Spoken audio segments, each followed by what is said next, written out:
Are you ready for your time management revolution? Then you might want some tips on how to prevent holiday stress.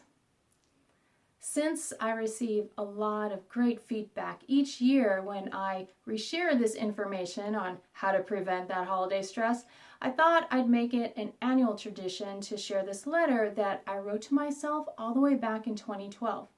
I've seen Christmas decorations for sale in stores since September, but I've tuned them out because my brain thinks, are you kidding? Why this early?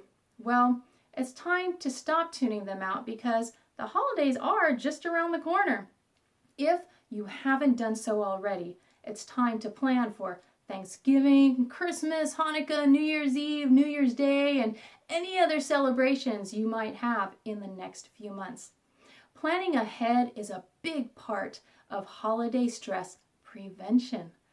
If you want to learn more about how to prevent holiday stress, here's the letter I wrote to myself on January 3rd, 2012. Dear Helene, that's me.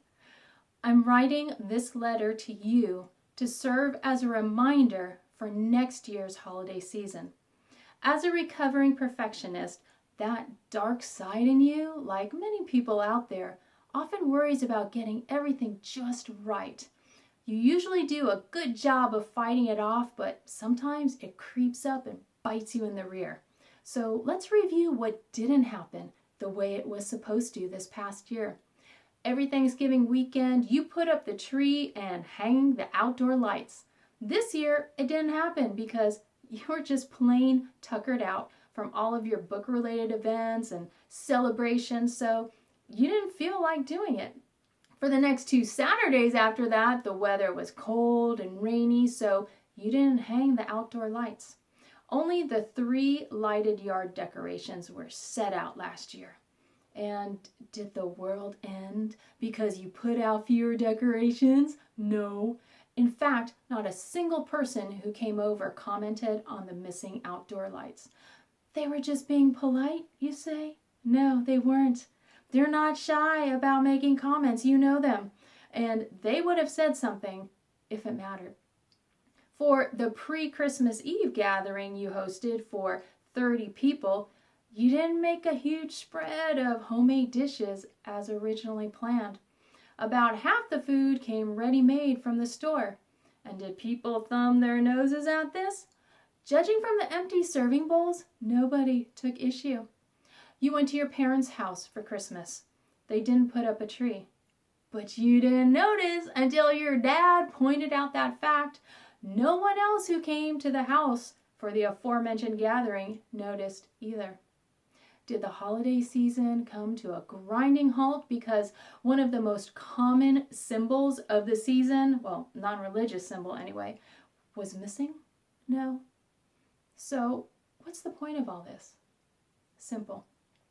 Don't fall into the trap of holiday stress outs.